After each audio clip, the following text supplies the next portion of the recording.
Former Solicitor General of India, India's topmost constitutional lawyer and perhaps the most authoritative voice on constitution, Harish Salve is joining us now. It is often said that nobody understands constitution and constitutional interpretations better than Mr. Salve. Sir, thank you so much for your time. As a seasoned constitutional lawyer, how do you think the Supreme Court has balanced the need for constitutional stability with the imperative of adapting to changing social and political contexts?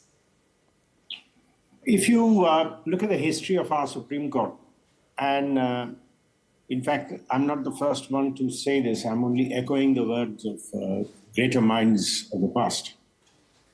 The Supreme Court has been remarkable. If you go back to the 1950s, where India was moving towards economic reform, where we got rid of zamindaris and the feudal structure, the feudal system which was in place by land reform laws, by laws which freed people from serfdom. The Supreme Court was extremely supportive. They construed their right to property in a dynamic way, consistent with a vision for a modern democratic republic.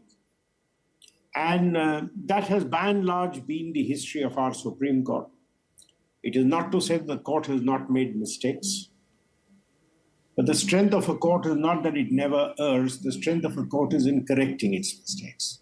And our Supreme Court has shown that it has the ability to correct mistakes, even if at times it has the ability to make more mistakes. So, but that's the strength of every institution. And I think the overall report card is excellent. There are some major problems which are bedeviling our system. And let us not trivialize those problems. We have got past our problems and we'll get past them again. So as someone who has argued several high-profile cases involving executive power, how do you think the Constitution balances the need for effective governance with the need for also holding the executive accountable? The executive has always been held accountable. There have been moments where the court has failed in its duty. The most signal failure was in 1976, where the phony emergency was upheld and the Supreme Court accepted a nonsensical argument that a right to life could be suspended. The judges were far too clever not to realize that what they were saying was horribly wrong as a proposition of constitutional law.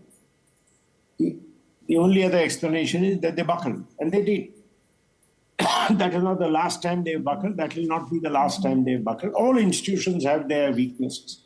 The US Supreme Court is a tower of strength. Haven't we heard allegations that there are times where the court has buckled? We have allegations about some of the court rulings relating to presidential elections. We have allegations against the Supreme Court of the US Supreme Court backpedaling on established laws. We saw that in the abortions ruling.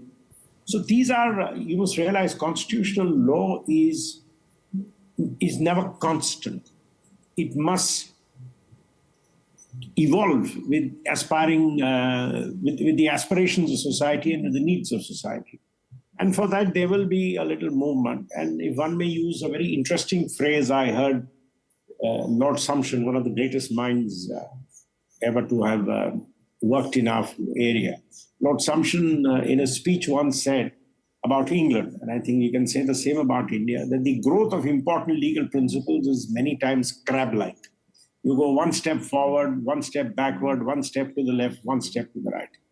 But that is partly because the court is and should be circumspect in laying down principles. I criticize the Supreme Court for some of the 9-judge benches right now, because they have gone and given judgments in a hurry, which they will repent at leisure.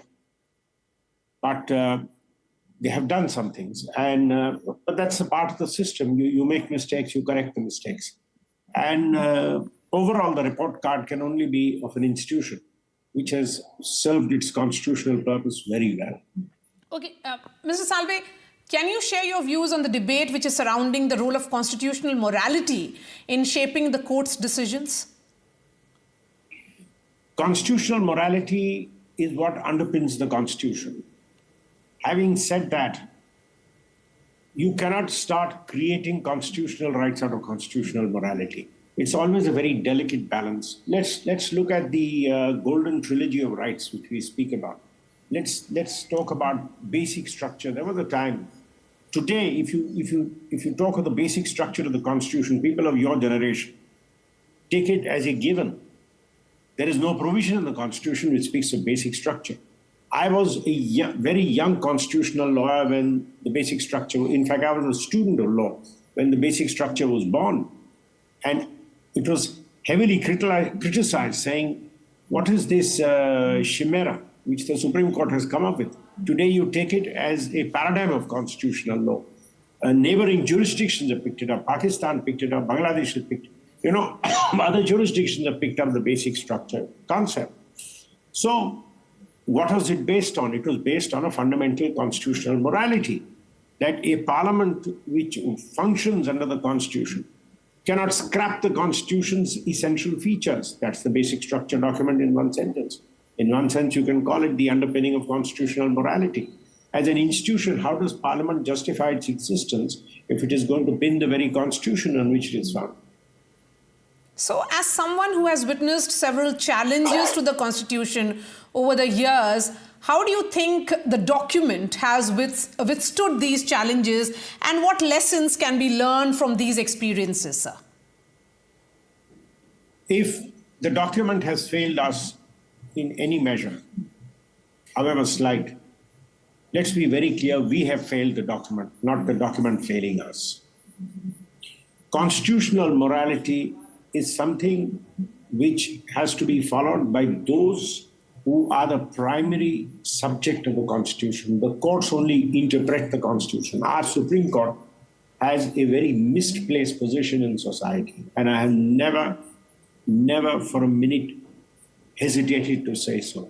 In no country in the world is the Supreme Court such an important institution of governance. Our Supreme Court has been put there and unfortunately preserves that position. That is why there are at times a lot of public disappointment from judgments of the Supreme Court. People don't realize it's a court. The Supreme Court doesn't run the country. The Supreme Court is not the moral guardian of Indians. Let's be very clear about that. The day the people who run our institutions, our parliaments and our legislatures, they lose all sense of constitutional morality, Indian democracy will be in serious trouble.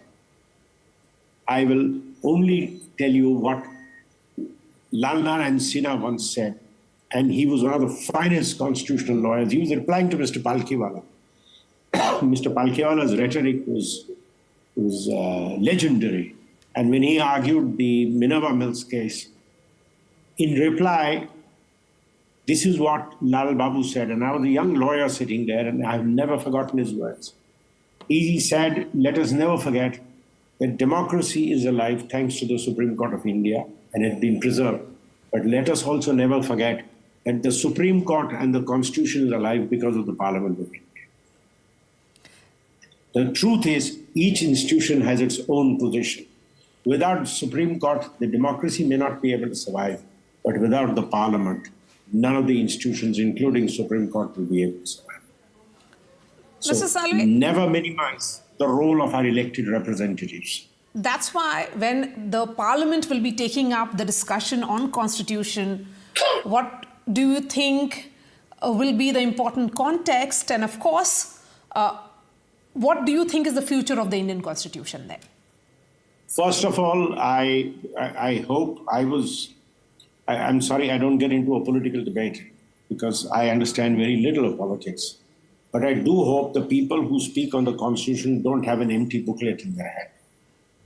And they do their homework on constitutional principles.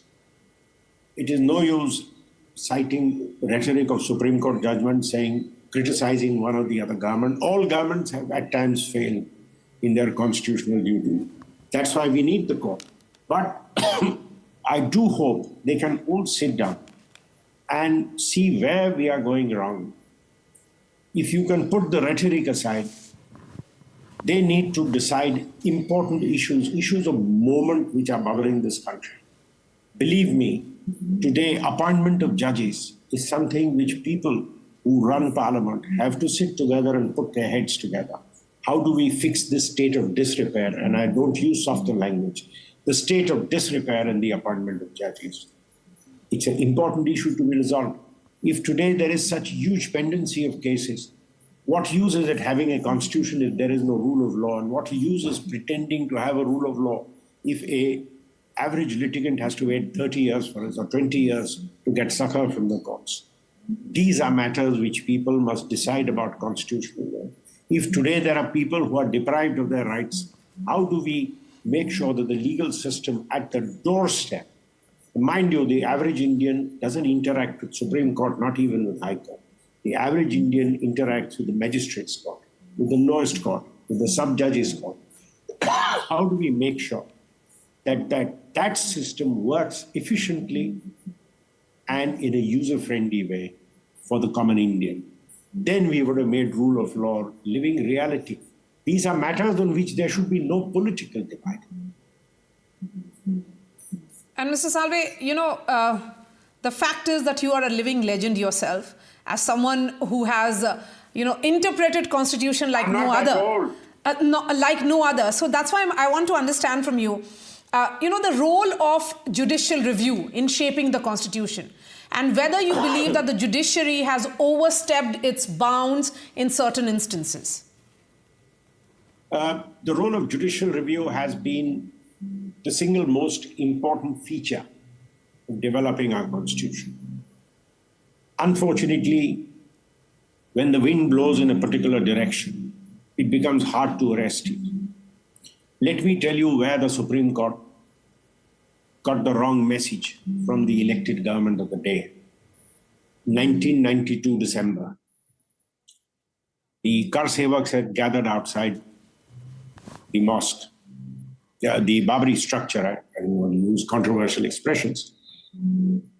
Justice Venkatachalaya, presiding over the bench, sitting with Justice Ray, called the government and said, "What do you plan to do?"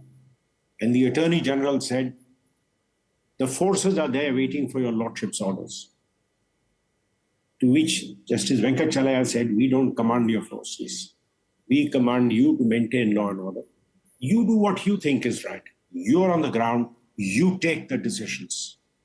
What was this invitation? This invitation was, this is a politically controversial decision. Either we have the courage to say, yes, we have to go ahead and finish this, or we accept that we can't do this, we are going to work this. Those were political decisions to be taken, not hiding behind the skirts of the Supreme Court. The trouble is, if for every difficult decision you hide behind the skirts of the Supreme Court, then you are creating a court larger than life. And then when they come with decisions which you don't like, you say they are expanding their territory. Of course, they are expanding their territory. Is it right? No, it's not right. The judges must resist the temptation to do so.